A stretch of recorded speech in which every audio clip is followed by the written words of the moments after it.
Hello friends, welcome to Jenny's Cartoons. இன்னைக்கு நம்ம Naruto Shippuden levelல episode 366 தாங்க பார்க்க போறோம். இந்த எபிசோட் வேற லெவல்ல இருக்குன்னு சொல்லியானோ சொல்ல பத்தின வீடியோக்குள்ள டைரக்டா என்ட்ரி ஆயிக்கலாம்.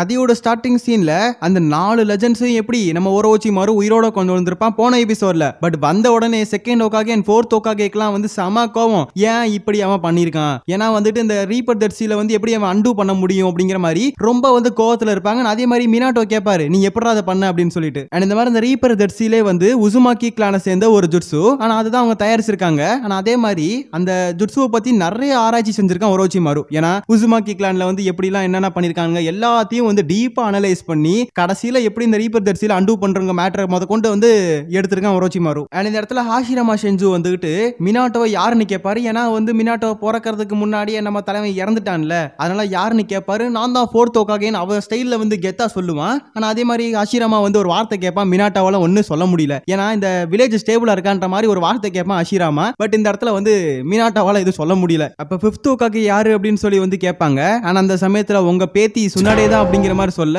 ஹாஷிராமாக்கெல்லாம் தூக்கி வாரி போட்டுருது. என்னது ஏன் மொத பேத்தி சுன்னாடேவா, ஏன்னா சின்ன வயசுல இருந்து அவ கேம்பிளிங்ல பயங்கரமா ஈடுபடுற ஆளாச்சே அப்படின்னு சொல்லிட்டு அவரு அப்படியே ஒரு சிரிப்பா இருப்பாருங்க. அந்த சிரிப்புக்கே ஒரு அழகு இருக்கு.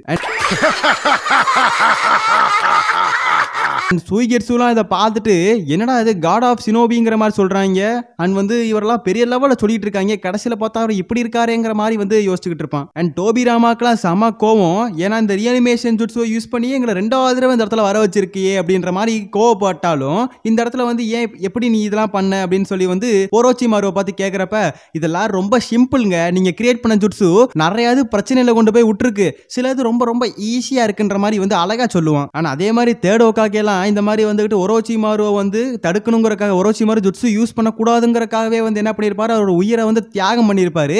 பட் இந்த இடத்துல அவரவே இந்த இடத்துல வந்துகிட்டு அவன் ஜுட்ஸு மூலியமாவே கொண்டு வந்தப்ப தேர்ட் ஓகாகேக்கெல்லாம் செம கோவம். இந்த லீஃப் வில்லேஜ் திரும்ப அழிக்க தான் எங்களை கூட்டு வந்திருக்கேன் அப்படின்ற மாதிரி வந்து ஹாஷிராமா கேட்க, அப்படிலாம் கிடையாது, நான் அழிக்கவும் வரல, உங்களை கண்ட்ரோல் எடுக்கவும் நான் வரல, இந்த பொடிப்பையன் சாஸ்கே உங்கள்கிட்ட பேசணுன்ற மாதிரி சொன்னா அதுக்காக தான் கூட்டு வந்தேங்கிற மாதிரி ஓரோச்சிமாரு சொல்லுவான். ஆனா அப்பெல்லாம் தேர்ட் ஓகாகே மிரண்டு போயிருவாரு. என்னன்னா இந்த சாஸ்கே தான் அப்படிங்கிற மாதிரி ஒரு ஆரம்பத்துல இருந்து கணிக்கவே முடியல, அந்த அளவுக்கு பையன் வளர்ந்து அப்படியே வந்து கெத்தா நிக்கிறானா. அண்ட் சாஸ்கே உடனே இந்த மாதிரி எதுக்கு இந்த மாதிரி ஏன் இட்டாச்சி யூஸ் பண்ணிட்டீங்க அப்படின்னு சொல்லிட்டு கேட்பான். கேட்ட உடனே இருசனுக்கு புரிஞ்சு போச்சு, எல்லா மேட்டரும் இந்த மாதிரி சாஸ்கேக்கு தெரிஞ்சு போச்சு அப்படின்னு சொல்லிட்டு. அண்ட் சாஸ்கேக்கு வந்து என்னதான் வந்து இட்டாச்சியுமே சொல்லிட்டான், அதே மாதிரி டான்சோ ஒபிட்டோ எல்லாருமே இந்த மாதிரி மேட்டர் சொல்லினாலும் அவனுக்கு வந்து இந்த மாதிரி தேர்ட் ஓகாகே கிட்ட இருந்து உண்மை என்னங்கிறது இன்னும் கிறிஸ்டல் கிளியரா வந்து எடுக்கணுமா, அதுக்காக தான் இந்த இடத்துல உண்மையை கேட்கணுங்கிறக்கா வர வச்சிருக்கான். சரி அப்படின்னு சொல்லிட்டு ஒவ்வொரு உண்மைகளா வந்து தேர்ட் ஓகாகே சொல்ல ஆரம்பிப்பாரு. ஆனா இதே மாதிரி இட்டாச்சி வந்துகிட்டு அக்கட்சிகளை சேர்ந்த ஒரு மேட்டரா இருக்கட்டும், ஆனா இந்த மாதிரி சின்ன வயசுல இட்டாச்சி வந்து ஹொக்காகே நிலவுக்கு வந்து யோசிச்சுக்கிட்டு இருந்தான். அதாவது இந்த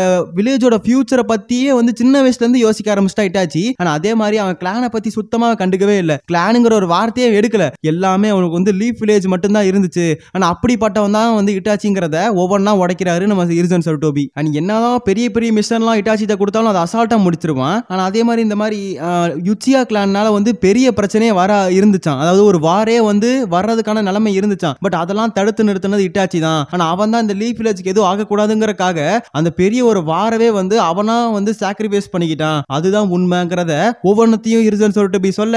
ஆனா அப்படியே சாஸ்கேக்கு ஒவ்வொன்னா கேட்கறப்ப அவன் மனசே உடைய ஆரம்பிக்குது. அதே மாதிரி ஓரளவுக்கு உண்மைகள்லாம் தெரிஞ்சனால வந்துட்டு ஓகே அப்படிங்கிற மாதிரி நிலைமைக்கு வந்துட்டான். அண்ட் டோபி ராமாக்கெல்லாம் அதுக்கு முன்னாடியே தெரியும் போல இருக்குது. ஏன்னா இந்த மடரா பாயோல ஃபாலோ பண்றனால இந்த உச்சிகா நாயெல்லாம் இப்படி இருக்குன்னு சொல்லி ரொம்ப கேவலமா பேசினாலும் ஓரோச்சிமாரு வந்து டோபி ராமாவை தான் காரணம் காட்டுவான். ஏன்னா இந்த மாதிரி உச்சிகாவை போலீஸ் போர்ஸா மாத்தினதே டோபி ராமா தான், போலீஸ் போர்ஸா மாத்தினதான் பண்ண ஒரு பெரிய தப்புனே சொல்லி ஆகணும். ஏன்னா அது மூலியமா வந்துட்டு அவர் வந்து பக்கத்திலே ஜெயிலாம் வச்சிருந்தாரு. ஏன்னா அந்த போலீஸ் போர்ஸால வந்து ஜெயிலாம் பக்கத்திலே இருந்து இவனுங்களை ஒரு தனிமையான ஒரு ஆட்களா மாத்த வச்சதே டோபி ராமா தான். இவங்க தனிமையா மாறினால இன்னாராது நம்ம தனிமையா இருக்குமேன்னு சொல்லிட்டு அவனுங்க மடராவோட வார்த்தைகளை ஃபாலோ பண்ணக்கு அப்புறம் தான் இந்த வாரே ஸ்டார்ட் பண்றதுக்கு ஐடியா வந்திருக்கு. அண்ட் இதெல்லாம் பண்ணது காரணம் யாரு, டோபி ராமா தான். டோபி ராமா அந்த போலீஸ் போர்ஸை உச்சியா கிளான்ட்ட ஒப்படைச்சிருக்க கூடாது கூடாதுங்கிற மாதிரி ஒரோச்சிமாரு சொல்றான். அண்ட் டோபிராமா இதுக்கான விலகத்தை எப்படி கொடுப்பாரு அப்படின்னா, அவங்கள போலீஸ் போர்ஸா மாத்தின காரணமே வந்துகிட்டு அவங்க இந்த மாதிரி கெட்ட வழியில போக கூடாதுங்கிறதுக்கான தான். அண்ட் டோபிராமா இதுக்கான விலகத்தை எப்படி சொல்லுவார் அப்படின்னா, இந்த போலீஸ் போர்ஸை வந்து உச்சிகா கிளான்ட்ட கொடுத்த காரணமே அவங்க வந்து இந்த மடராவோட சில வார்த்தைகளை ஃபாலோ பண்ண கூடாதுங்கிறதுக்காக தான்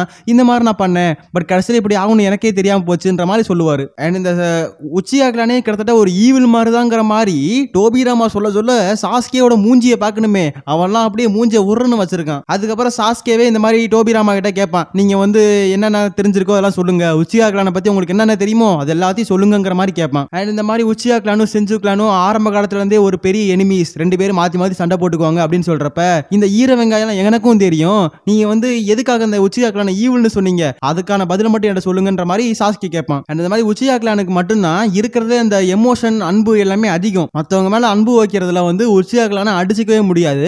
ஆனா அதுதான் அந்த பெரிய பிரச்சனையை உருவாக்குது. இந்த மாதிரி அன்பு வைக்கிறதுனால அவங்கள அதாவது இழக்கிறப்ப கண்டிப்பா அவங்களுக்கு வந்து ஒரு பெரிய பவரே வந்து வரும். அந்த பவர் தான் கொஞ்சம் டேஞ்சரஸான மேட்டருங்கிறத டோபிராமா சொல்றாரு. ஆனா அதுக்காக தான் வந்து உச்சிகா கிளானை தனிமைப்படுத்தினதா வந்துகிட்டு டோபிராமா சொல்றாரு. ஆனா அதே மாதிரி அவங்க அந்த அதாவது அவங்களோட அந்த லவ் அந்த பாசம் எல்லாமே ஒரு சமயத்துல வந்து ஹேட்ரடா மாறுச்சு அப்படின்னா கண்டிப்பா தடுக்க முடியாது. அந்த உச்சிகா பவருங்கிறத கண்டிப்பா அவங்களாலே தடுக்க முடியாத அளவுக்கு ரொம்ப கொடூரமான பவருங்கிறத டோபிராமா வார்த்தையால எக்ஸ்பிளைன் பண்ண முடியாதுங்கிற மாதிரி சொல்றாரு. இந்த மாதிரி அவங்க பிடிச்சவங்களையோ இல்ல ஏதோ ஒரு விஷயம் வந்து அவங்களை ரொம்ப பாதிச்சு அப்படின்னா கண்டிப்பா அவங்களோட அந்த ஒரு கண்ணோட மாற்றம் கண்டிப்பா நம்மளுக்கு தெரியும். அது ஷெரிங்கன் மாங்கிக்கு ஷெரிங்கன் இந்த மாதிரி இவால்வ் ஆக ஆரம்பிச்சிரும் அப்படிங்கிற மேட்டரை சொல்றாரு. ஆனா அதுக்கு ஒரு எக்ஸாம்பிளா தான் மடரா உச்சிகாவை சொல்றாங்க. ஏன்னா அவன் தம்பியை இழக்கிறப்ப அவனுக்கு வந்து அந்த ஒரு பாசம் எல்லாமே வந்து வெறியா மாறிச்சு. ஆனா அது அந்த லீஃப் வில்லேஜவே அழிக்கிறதுக்கு வந்து தூண்டுச்சு அப்படிங்கறத வந்து டோபிராமா சொல்றாரு. அதுக்கப்புறம் டோபிராமா ஒன்னு சொல்லுவாரு, இந்த மாதிரி பொடி பையனுக்கு சொல்றப்ப எல்லாம் சத்தியமா புரியாதுங்கிற மாதிரி சொல்றப்ப யாரை பார்த்து பொடி பையன் சொன்னீங்கன்னு சொல்லி மாங்கிக்கு ஷெரிங்கனை எடுத்து காட்டுவான். It's not the basic Tomoe pattern. He's got the Mangekyo Sharingan. Sasuke ஒரு விஷயம் கேட்குறான். அதாவது இந்த சினோபி உலகத்தில் வந்துக்கிட்டு எங்கள் அண்ணன் வந்து என்ன பண்ணா, லீஃப் வில்லேஜுக்காக வந்து நிறையா போராடினா, லீஃப் வில்லேஜ் யூஸ் பண்ணிக்கிச்சு, கடைசியில் பெருமையாக செத்து போயிட்டான். ஆனால் அது மேட்டர் இல்லை. இப்போ இந்த ஒரு சினோபி உலகத்தில் ஒருத்தர் வாழணும்னா ஒருத்தர் செத்தாகணுமா, ஒருத்தர் பெருமையாக வந்து இதாக இருக்கணும்னா ஒருத்தர் பெருமையாக செத்து போகணுமா, இதுதான் இந்த லீஃப் வில்லேஜ் அதாவது இந்த சினோபி வேர்ல்டாங்கிற மாதிரி சாஸ்கே வந்து கொஸ்டின் பண்ணுவான். இந்த கொஸ்டினுக்கு வந்து அந்த ஒகாகேஸ் வந்து கரெக்டாக பதில் சொன்னாங்கன்னா இந்த இடத்துல சாஸ்கேவோட மனசு மாறிடும். Whether to declare vengeance on the leaf or vengeance against the leaf? You brat full of Uchiha evil. In that case, Lord Second, Tobirama! Lower your finger. Oh, all right. Don't rile up your chakra, elder brother. Sorry about that. உடனே டோபிராமால நீ தாண்டா Uchiha ஈவில்னு சொல்லிட்டு சாசுகேவை போட்டு தள்ளுறதுக்காக powers எல்லாம் கொண்டு வருவாரு. But Hashirama தான் வேணாம், இந்த மாதிரிலாம் அந்த இடத்துல நீங்க பண்ணாதீங்கன்னு சொல்லி தடுத்து வைப்பாரு. உடனே ஹாஷிராமா வந்துகிட்டு சரி நான் உனக்கு எக்ஸ்பிளைன் பண்றேன், இந்த சினோபினா என்னது, இந்த லீஃப் வில்லேஜ்னா என்னதுங்கிறத நான் உனக்கு எக்ஸ்பிளைன் பண்றேங்கிற மாதிரி சொல்ல அது கொஞ்சம் டைம் ஆகுன்ற மாதிரி வந்து கேக்குறாரு. பட் ஒரோச்சிமாரு வந்து இந்த நேரத்துல டைம் எல்லாம் நம்ம எடுக்க கூடாது, ஏன்னா நம்ம இப்ப வந்து ஒரு வாரோட காலகட்டத்துல இருக்கிறோம், எல்லாமே இந்த மடரா பையனாலதான், மடரா உச்சிகா இந்த இடத்துல வந்திருக்காரு அப்படிங்கிற மாதிரி சொல்ல எல்லாத்துக்குமே தூக்கி வாரி போட்டு.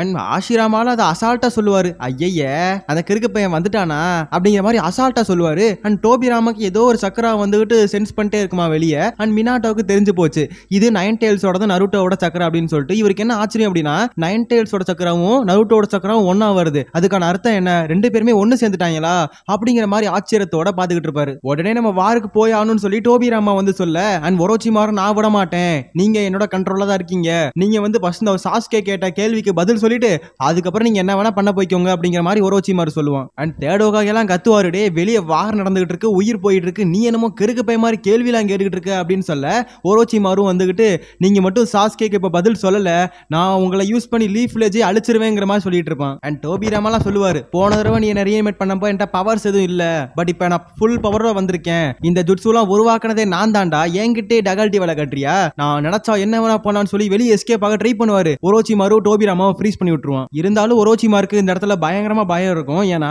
டோபிராமாவை ஈஸியா கண்ட்ரோல் எடுத்துடலாம், பட் ஹாஷிராமாவை கண்ட்ரோல் எடுக்க முடியாது. அவர் அசால்ட்டா ரியனிமேஷன் ஜுட்ஸுவை உடச்சுக்கிட்டு வெளியே போலாம், அந்த ஒரு பயத்திலேயே ஒரோச்சிமாரு சுத்திக்கிட்டு இருப்பான். அண்ட் கடைசியில ஹாஷிராமாவே ஒரு டிசிஷனுக்கு வந்துருவாரு. இந்த மாதிரி இப்ப நான் மட்டும் இந்த மாதிரி இவன்ட்ட மேட்டர்லாம் சொன்னேன் அப்படின்னா கண்டிப்பா இவன் ஒரு டிசிஷன் எடுப்பான். அது நல்ல டிசிஷனோ கெட்ட டிசிஷனோ அதை பத்தி தெரியாது. பட் நான் மட்டும் இந்த இடத்துல நான் மேட்டரை சொல்லாம நான் பெசாட் எஸ்கேப் ஆனேன் அப்படின்னா கண்டிப்பா இவன் அடுத்த மர்டராவா வருவான். வந்து இந்த மர்டராவை நான் தடுத்து நிறுத்திடுவேன். பட் இவன் வந்து அடுத்த மர்டராவா வந்தா இவனை யாரை தடுத்து நிறுத்துறது அப்படிங்கிற மாதிரி ஒரு எண்ணத்திலே வந்துகிட்டு நான் எல்லா மேட்டரையும் சொல்றேங்கிற மாதிரி ஹாஷிராமா ஒத்துக்குவாரு. ஆனா அதே மாதிரி வந்து எங்க இருந்து ஆரம்பிக்கிறதுன்னு தெரியல, அதுக்காக யோசிச்சுக்கிட்டே இருப்பாரு. அண்ட் கடைசியா வந்து இந்த மடரான் அந்த ஹாஷிராமா ரெண்டு பேருமே வந்துகிட்டு ஃபைனல் வெளியில சண்டை போட்டிருப்பாங்கல்ல, அதுல இருந்து ஆரம்பிக்கிறாரு. அந்த ஒரு ஃபைட்ல மடரான் 9 tails எல்லாம் கொண்டு வந்து அட்டாக் பண்றான். பட் நம்ம ஹாஷிராமா உடன் டிராகனை வச்சு அட்டாக் பண்றாரு. இதுல என்ன பிரச்சனை அப்படின்னா மடரா வந்துகிட்டு சூசனம் இருக்குல்ல, அதை எடுத்துட்டு போய் நம்ம 9 tailsக்கு ஒரு பேரியர், அதாவது கிட்டத்தட்ட ஒரு ஷூட் மாதிரி போட்டு விட்டுறாரு. அந்த டைம்ல ஹாஷிராமாவால அந்த அளவுக்கு கொண்டு போக முடியல. கொண்டு போயிருக்கலாம், பட் அந்த இடமே சுக்குநூறா மாறிடுங்கிற ஒரு எண்ணத்துல தான் ஹாஷிராமா கொண்டு போகாம பேச்சுவார்த்தையில போயிருப்பாரு. மடரா இந்த மாதிரி நீ வந்து இந்த அளவுக்கு போன அப்படின்னா கண்டிப்பா பெரிய பிரச்சனை ஆயிரும், இந்த இடமே அழியறதுக்கான வாய்ப்பு இருக்குன்ற மாதிரி பேசி பாப்பாரு. அண்ட் இந்த மாதிரி நீ பண்ற ஒவ்வொரு வேலைகள்னால உன் ஃப்ரெண்ட்ஸ் காம்ரேட்ஸ் எல்லாருமே செத்து போறாங்க இந்த இடத்துல அப்படின்ற மாதிரி ஹாஷிராமா பேசி பாப்பாரு. பட் மடரா வேலைக்கு வர மாதிரியே தெரியல. இந்த இடத்துல ஹாஷிராமாவுக்கு வந்துட்டு மடராவை கொல்றதுக்கு சுத்தமா எண்ணமே கிடையாது. ஆனா மடரா வந்துகிட்டு என்ன நீ கொல்ல போறியா, கொல்லு பாப்போம் முடிஞ்சா அப்படின்ற மாதிரி கேட்பான். பட் நான் ஹாஷிராமா வந்து சொல்லிடுவான், நம்ம ரெண்டு பேரும் ஃப்ரெண்ட்ஸ்ரா, எப்படி நான் உன்னை கொல்ல முடியும் அப்படிங்கிறப்ப ஃப்ரெண்ட்ஸா அதெல்லாம் எப்பயோ முடிஞ்சு போச்சு, ஆகிற வேலையை பாருங்கிற மாதிரி சொல்லுவான் மடரா. இவங்கிட்ட பேசினா வேலைக்காகாதுன்னு சொல்லிட்டு ஹாஷிராமா சேஜ் மோடுக்கு போயிட்டு 1000 hands ஜுட்ஸுவை எடுத்துட்டு வருவாரு. சும்மா கெத்தா இருக்குங்க. அந்த ஒரு ஜுட்ஸுவை எடுத்துக்கிட்டு அப்படியே ரெண்டு பேருமே அப்படியே க்ளோஸ் அப்ல வர்றதோட இந்த ஒரு எபிசோட முடிக்கிறாங்க. இந்த எபிசோட் எப்படின்னு சொல்லி மறக்காம கமெண்ட் செக்ஷன்ல சொல்லுங்க. ஓகே கேஸ், நெக்ஸ்ட் எபிசோட்ல சந்திக்கலாம்.